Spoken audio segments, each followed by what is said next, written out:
Hello everyone and welcome to Culture of Kindness. I'm Dr. Ranj and you're about to hear from 11-year-old Beyond Youth board member Lyra and the captain of kindness himself, Krish Patel, all about the subject of, yep, you guessed it, kindness. There are so many ways that we can be kind. We can be kind to ourselves, or we could show up for someone else as an ally. We can even be kind to the planet or to animals and so much more.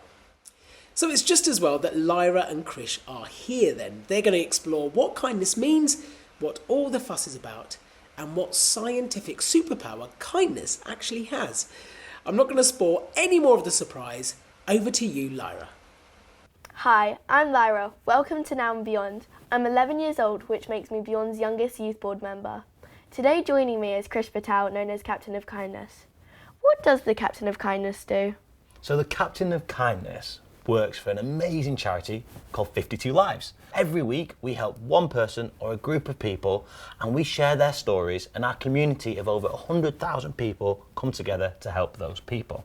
Now, as the Captain of Kindness, I am part of the School of Kindness.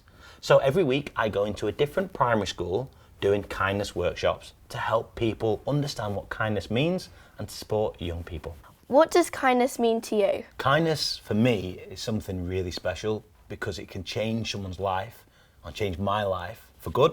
But if I don't get that kindness, it can also change it for bad. So I combine kindness with 3 different ways of being friendly, being generous, and being considerate. So being friendly is like we connect to each other right now. Being generous, do you know what an example of being generous is? Let's say someone's in need of something, you could be generous and give them that. Amazing. So generosity is giving or sharing something. I always like to say, like, sharing your time is the most precious thing you can give. And then the third bit of what I think of kindness is being considerate, to think about other people's feelings. What do you think? I agree. I think those are really, really important things for kindness. So Krish, what's the kindest thing you've ever done for someone? That's a really difficult one because I struggle putting what's at the top of the list. Back in 2019, I swam 53 miles. And I helped 36 homeless people with the money that was raised. So that's probably the kindest thing that I've done. And I'm not a swimmer. I like the hot tub and jacuzzi, but not so much the swimming. What's the kindest thing that you've ever done for anyone else? So I recently just went on a residential and one of my friends was really anxious and then she had a massive anxiety attack. So I made sure that she was okay. That's really special and well done for you to do that. What made you want to do that? Well, because I've gone through it so many times. Like, I used to do cross country and before a race I got so scared. I had the biggest anxiety attack of my life, like I couldn't breathe. So I just really wanted to be there for her in that moment. And that is an example of empathy. Do you know what empathy is? I'm not quite sure what it actually is. Empathy, you understand someone else's feelings and usually you do something about it. Do you know what sympathy is? Yes. So what's sympathy? Sympathy is giving someone affection because there might be something going on. Amazing, okay. So it's actually giving someone affection and also feeling sorry for someone. What year are you in at school? Year 7. Okay. And if I was in year 7 and I came to your school for the very first time, okay, and I'd never been to your school before and it's my first day and it's at lunchtime and I'm by myself in the playground, it's a beautiful day and I'm sat there by myself. What could you do for me? I could go over to you and I could say, hi, you look really lonely. Do you want to come and hang out with me and my friends? Because I would feel really sorry for you, but I wouldn't do it in a bad way like, oh, I feel sorry for him. I would invite you and try and fix the situation. And how would you feel that I would feel with you coming over to me? It might change your mind about feeling lonely and you could start feeling a bit happier. So if you're feeling really upset because you don't have any friends, you're feeling really lonely, if I came over and invited you to hang out with me, you'd feel less lonely and it would obviously just make you happier. And that's the difference between sympathy and empathy. Sympathy, you would have felt sorry for me and you would have carried on with your day.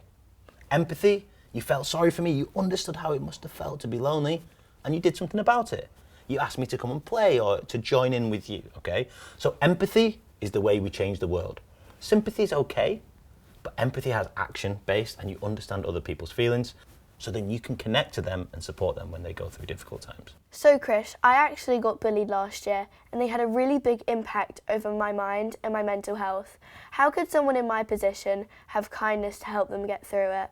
That's a really big question. I think it's different for every single person that we come across, right? Now, how did you get through that situation? Well, I just had to let everyone learn what they kind of did and what kind of person they were. And how did you feel about the person or the people bullying you?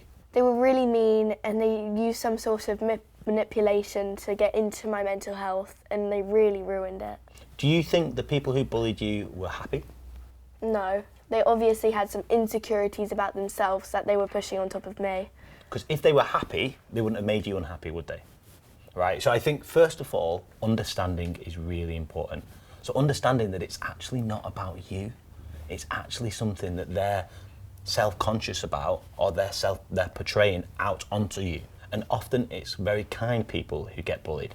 So having that understanding instantly helps people who are struggling through being bullied, because you start to understand the bigger picture.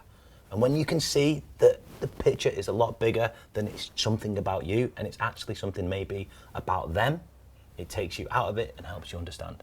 So when you go through being bullied, the superpower that you get is that you instantly understand what it must be like when other people are bullied. Is there anything that anyone did to support you with kindness whilst that was going on? Mainly my parents, because every time I came home really sad, maybe even crying my eyes out, they would immediately come to my rescue and be like, would you like to go on a walk? And we'd watch the sunset and talk about everything that happened at school, and it would make me feel so much better. So what was it that was making you feel better? It was everything really. I felt in a really safe space with an amazing view, and it was amazing to look at the land. Like, it just made me feel happy, the view. And to talk about everything, to get everything out, it was amazing. There's so much science that says getting outside into nature makes you feel so much better and more comfortable to be able to share things with others, which then makes you feel better about yourself. When you're going through a difficult circumstance or you're being bullied, it takes a lot of courage to be able to share that with someone else. Now, we often talk about courage as doing these ridiculous challenges and these huge things, but for me, courage is having that first step, is saying something to someone else that makes you feel uncomfortable, that you may not want to. So having courage is a really important part to play. Have you ever had to be courageous before? Yeah, of course I have. When I had to tell my parents that I was getting bullied, it was really hard and stressful. Did you think about instantly, I'm going to tell my parents, or did you keep it to yourself for a little bit? I kept it to myself at first, and then as soon as it happened daily, that's when I really had to tell them, and it just did come like that one day. And was that an easy conversation to have with your parents? I'm really open with my parents, and I've got a really strong connection with them. So for me, it was quite easy, and they understood, and they immediately wanted to help me. As soon as I told them, I felt so happy the next day. At the same time, when I was first telling them, it was really hard in the moment. So if you were to be bullied again, or if someone you came across were being bullied, what could you do? I would just support them through the situation, and I would actually find them the right help that they needed. So if you was at home, you could go to your parents. What about if it was at school? Who would you go to? At school, I was really shy to talk to the teachers because I didn't want the person I spent almost 50% of my time with teaching me knowing everything that's going on. So next time I would really open up to them because they really helped the situation. Would you go to any teacher, or would you just go to a teacher that you trusted? I would go to a teacher I really trusted, because if I trusted them, I knew they wouldn't tell anyone and they'd actually try and help. And that's why building trust with whoever we come across is one of the most important things we can do, because it gives you confidence to share things that you wouldn't share with others. Does that make sense? Yes. Can kindness help support someone feeling sad, anxious, especially at school? Yes, it definitely can. I've got a little activity I would love to play. Would you mind if we did this little exercise? Of course. Okay, so it's going to be 30 seconds long. I'm going to say something kind to you, and then you're going to say something kind to me, and we're going to keep saying kind things to each other. Does that sound okay? Yeah. Okay, so I'll go first. I love how comfortable your shoes look. Thank you. I actually got the inspiration from you because I think you've got great style. You are a really confident person. Well, I think you're really approachable and a lovely person. Your tone of voice is really positive. And I think you're really funny. I love that. Okay, so how did that make you feel when you said something kind to me? It made me feel really good, as if I was helping other people feel better about themselves. Okay, now when you're kind to someone else, sometimes it may feel a little bit awkward as well, okay? And if that happens, you know it's the right thing to do. It's just that we never become the master of anything the first time we do it. So it just takes practice, okay? Now, how did it feel to receive that kindness from me? It felt really good personally, but it was a bit awkward in between when I had to think about what to say back. Okay, and in those circumstances, just say thank you. You know, say thank you and welcome that kindness into your life. So imagine every morning, for 1 minute, you could do it with a family member at home, or you could do it with someone at school or a friend, and all you've got to do is say kind things about each other. What a great way to start the day, right? That's amazing. How does being kind to someone who is upset, maybe feeling bad about themselves, make them feel happier or better about themselves? So when you're kind to someone, it releases all of these chemicals.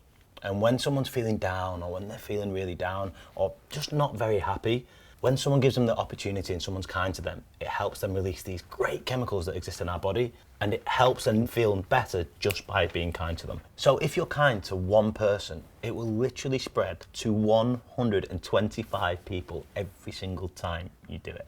Like a disease? Yes, but in a positive way. Kindness spreads chemicals, and some of those chemicals are incredible. One of them is called dopamine, right?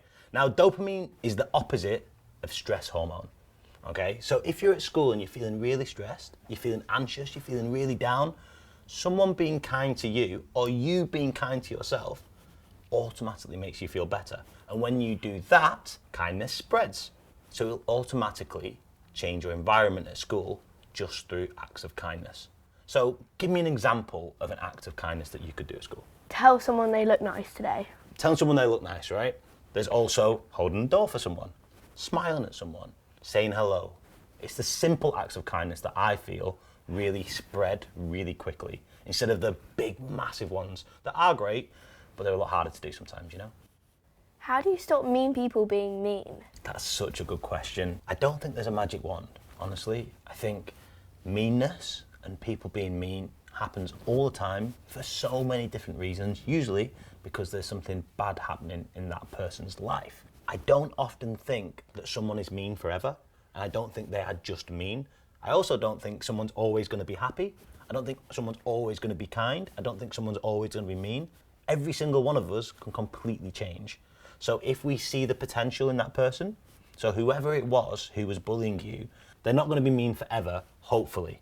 Okay? Now, from our perspective, if you truly want to be kind, you don't want unkind things to happen to that person, because then instantly you're not being kind, right? And you want to ensure that you can be as kind as possible to as many people as possible, even the ones who sometimes are a little bit mean to yourself. But it can be quite difficult, right?